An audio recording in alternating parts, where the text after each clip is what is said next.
I got to our house around 10 p. Guys, I need to explain my situation to you. I'm a university student studying in the capital, and the city where my family lives is about 90 kilometers away from my university. That's why I only go back home on weekends, usually arriving Thursday night around 9 or 10 p. I stay until Saturday, then head back to the capital. This has been my routine all year long. But imagine this, guys, on that night when I came back, I brought gifts with me. I bought some PlayStation games that my brother loves. My brother, Nasser, is a first-year middle school student. It's just me, my brother, and my mom living in our house. My dad passed away.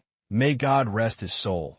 So it's just me and Nasser for my mom in this world. I arrived, opened the door, and started walking quietly, wanted to surprise my mom. My mom is a very emotional person. Every time I come home, she acts like I've just returned from America, even though I'm only gone for 5 days. But this time, I felt a strange silence. The weird thing, guys, is that every Thursday night, our house is like a carnival. My aunts and relatives are usually over at our place. But what happened?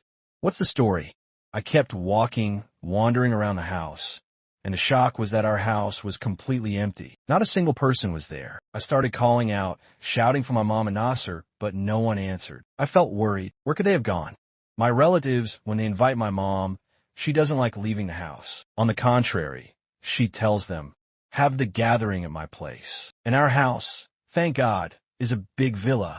I grabbed my phone and called my mom. The strange thing, guys, is that her phone kept ringing, but no one picked up. I tried calling Nasser's number, and the shock was that his phone was off. Imagine the thoughts and scenarios running through your mind. I started panicking. Could something have happened to my brother?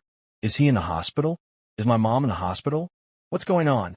I left the house, and as soon as I saw our neighbor, I started saying, Salah, Salah, please, I can't find my family. Did you lose them?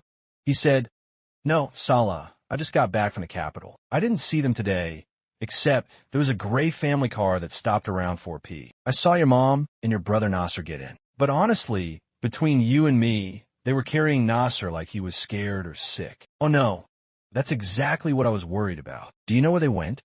No, I swear, I felt too shy to ask because they seemed in a rush. Do you need anything? No. Thank you, God bless you. I left our neighbor's son, and imagine, guys, I started thinking something must have happened to my brother. Oh God, I was worried about him because of his gaming addiction. He plays PlayStation for over 13 hours a day. I was scared something happened to him. But where could they have gone? Which hospital? I immediately headed to the government hospital, and when I asked at the reception, they said no one named Nasser had been admitted that day. I checked multiple medical centers, and imagine, guys, it was the same answer every time. But at the last hospital I was leaving, my phone finally rang. I looked at the number. It was my mom, thank God. I answered and heard her say, hello, Salman. Mom, where are you? I've been calling you, checking every hospital. What happened? Hospitals? Why would you go to hospitals? I don't know, Mom. I got home, opened the door, thought I'd find you, but you weren't there. I searched the whole house, then went out and met our neighbor. He said around 4 p. It looked like Uncle Muhammad's car came, based on his description, and took you and Nasser, and that Nasser looked sick. Yes, your uncle came and took us to his place. We're at his house. Sorry, I didn't notice your calls, but it's good you're here. I need you urgently. Tell me, Mom, what's wrong with Nasser? He's fine, don't worry. Come to the house, and I'll explain everything. I rushed like a madman to my uncle's house. When they opened the door and I walked in, I found my mom sitting in the guest lounge, which was unusual because she's usually inside the house. I looked at her and said, what's going on, Mom? Where's Nasser? Your brother's here, sleeping in the room next to us. Sleeping? You brought him from our house to sleep here. Oh, let me tell you the story. Your brother's condition has changed in the last 3 days. What happened, Mom? I kept warning you. The PlayStation is going to drive him crazy, mess with his brain. It's not about the PlayStation. I don't know what happened to him. 3 days ago, he went out to the street because I've been following the advice you gave me. I've been making him stop playing PlayStation for long periods and encouraging him to go out and play soccer with the kids in the neighborhood. Okay, what happened? I don't know. 3 days ago, he came back around after Isha prayer, but he was shaken and scared. I asked him what was wrong. He started asking me weird questions. Mom, do jinn exist? Can we see them? Can jinn hurt us? So many questions, all about jinn. I told him to seek refuge from Satan, pray, and recite the protective supplications. No jinn or anything can harm him. But since that day, he's been different. I hear him screaming at night. You know our bedrooms are on the second floor. Imagine your brother, who used to sleep with the door locked and was so brave, surprised me yesterday. He came to me on the ground floor and slept in my bed behind me. He scared me in the middle of the night. I thought a thief had broken in. I said, "What's wrong?" He said, "Sorry, Mom. I want to be close to you." It seems he's lying to me, saying I'm scared for you. I dream that something happens to you, so I want to stay close. But I think he's lying. He's got a problem. Someone's scaring him, or something happened to him. Honestly, I'm scared for him. I'm afraid he's possessed or something. I talked to your uncle, and he said he knows a sheik, but we can only meet him in 3 days because he's busy right now. Oh, Mom, don't overthink it. Maybe with all the PlayStation games, he played one of those scary ones, and it freaked him out. You know he's still young, in middle school. Okay, listen, where is he? I told you he's sleeping. I could barely get him to sleep. He hasn't slept in about a day and a half. All right, let him sleep. Let's take him and go back home. I'm telling you. He refuses to go back home. I don't know what's wrong with him. Let him sleep for now. He'll probably wake up soon since he felt safe and slept as soon as we got here at 4 p. But before my mom could finish her sentence, I heard a voice say, "Wow, my brother Salman is here." I turned, and it was Nasser wrapped in a blanket. I hugged him, greeted him, and said, "Hey, you little monster, what's this I'm hearing about you? They say you've turned into a coward, wetting the bed at night." No, it's not that bad. But honestly, I'm so glad you're here. I've been counting the days and nights because you're the only one I've got. What's wrong? What happened? It's a long story. How about we go out, just you and me, to a restaurant? I'll treat you, and we can talk comfortably. I felt, guys, that Nasser had something to say, but didn't want to say it in front of everyone, especially since my uncle, his kids, and others were there. I took him, and we left the house, heading to one of my favorite restaurants. As soon as we sat down, I noticed Nasser looking around the place with strange glances, like he was remembering something. I said, "Nasser, what's wrong? Don't make people laugh at us. Why have you changed like this? I used to call you the brave hero, the only one in the house who'd turn off all the lights and sleep. What happened? Honestly, brother, I don't know how to explain it. Even I don't know what's happening to me. Tell me, what's the story? What exactly happened? I need to understand." Listen, brother, it started 3 days ago. Mom came to me in the afternoon while I was playing PlayStation, enjoying FIFA. She said, "Get up, stop playing. It's going to mess with your brain." She told me you advised her to limit my PlayStation time. You know how much I love Mom. So I said, "All right, what do you want me to do?" She said, "Go out and play soccer with the kids in the neighborhood." I don't even like soccer. I haven't played in ages. But I went out with the neighborhood kids, and they were playing in the street near our house. I saw them by the grocery store, and we started playing soccer, having fun. Suddenly, one of the kids kicked the ball, and it went into Muhammad Salem's house. You remember him? The old man who died 4 years ago. Yeah, but that house is locked up. Exactly, it's abandoned. When the ball went in, all the kids were scared, and no one dared to go get it. I told them, "Don't worry, I'll go in, you cowards." I couldn't believe it. I left, thinking maybe I'd entered our house by mistake or was dreaming. But as soon as I stepped out, the door slammed shut behind me. I looked around and realized it wasn't our house. It was the abandoned house I'd entered. I went back to the room, tried opening it again, but it wouldn't budge. I had to break the door down. When I finally broke it open, I was shocked, brother. There was a strange woman, naked, standing in the middle of a mud room, completely different from the room I'd just seen. She looked at me and let out a horrifying scream. I was so scared I ran, climbed over the wall, and got out. When I got back to the neighborhood, the kids were waiting, asking why I took so long. Imagine, Salman, the ball I went to get was already with them. They said it came back to them about an hour ago. I asked who brought it. They said, "You did. We heard your voice saying, 'Here's the ball. I'm going to the bathroom and we'll be back.'" They were shocked I'd use a bathroom in an abandoned house. But brother, what could I do? I was stunned. I asked, "Are you sure you heard my voice?" They said yes, but I didn't take the ball or see it. What happened was I opened that room and saw my room from our house. I went back home, seeking refuge in God from Satan, thinking maybe it was all in my head. Maybe you were right, Salman. Maybe the PlayStation messed with my brain, and I'm imagining things. Why? What happened when you got home? That night, I tried to sleep in my room, but I had nightmares. I woke up around 11:30 p.m. and found the lights off. I was so scared that night. I slept with the lights on for the first time. I was shocked. How were the lights off? Who turned them off?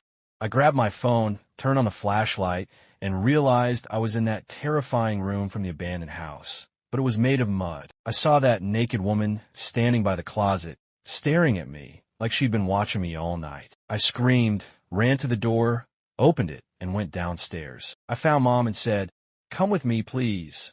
I took her upstairs and imagined, brother, when we got to the room, everything was normal. Nothing was there. I swear by God, brother, I'm not crazy, and I don't do drugs. I don't even smoke. I don't know what's happening to me. The worst part is, I went to the living room to sleep, not wanting Mom to notice. The next day, I tried going back to my room, but the same nightmare kept happening. I'd wake up at night, the lights off, that terrifying woman standing there. When I tried to run, she'd say, "You entered our house and discovered my secret. You're the only one who'll see me. I won't harm anyone else. You have to forget my secret, Nasser." Forget what secret? I don't know. I went crazy, ran out of the room, screaming. After that, I started sleeping in Mom's room behind her in bed. Even Mom's worried. I know she called Uncle, and they came, took me, and brought me here. I hear them saying they'll talk to a sheik. I don't need a sheik, brother. I swear what I saw is real. I'm not crazy or on drugs. I'm 100% sure of what I saw. Okay, what's the solution now? I don't know. Listen, do you believe me or not? Yes, I believe you. But before you say anything, I have a request. There's something I want to do, and I promise I'll stand by you and believe every word you said. I'm ready to do things for you bigger than you can imagine. What things? I won't tell you now. Listen, Uncle told Mom a sheik will come in 3 days. We don't have time to wait, and Mom shouldn't stay here and leave our house. I'm taking you now to Sheik Ibrahim, a sheik I know. Let's make sure you're not possessed or anything. Get ready. I'm okay with that, brother. If something was inside me, would it agree to see a sheik? I'm ready. And so, guys, we took my brother and went to the sheik, a kind man named Sheik Ibrahim. He gets straight to the point. I told him the story and what happened to my brother. He asked me to bring Nasser in. He spent about an hour reciting over him and said, "Believe me, Salman, your brother is perfectly fine, healthier than you and me. There's nothing wrong with him." Okay, Sheik, but what about the hallucinations in the story? What's your explanation? Honestly, the story your brother told doesn't sit right with me. You know he's a teenager. Maybe it's the games, the ideas. You said he doesn't have many siblings, and you're in the capital studying. He's alone with your poor mom, who sleeps after Isha prayer. He's bound to get anxious thoughts and imaginations. Plus, you said he plays those video games. He probably sees scary things, and they're affecting his thinking. My advice? He has no spiritual issues. Take him to a psychiatrist. What? Are you saying my brother's crazy?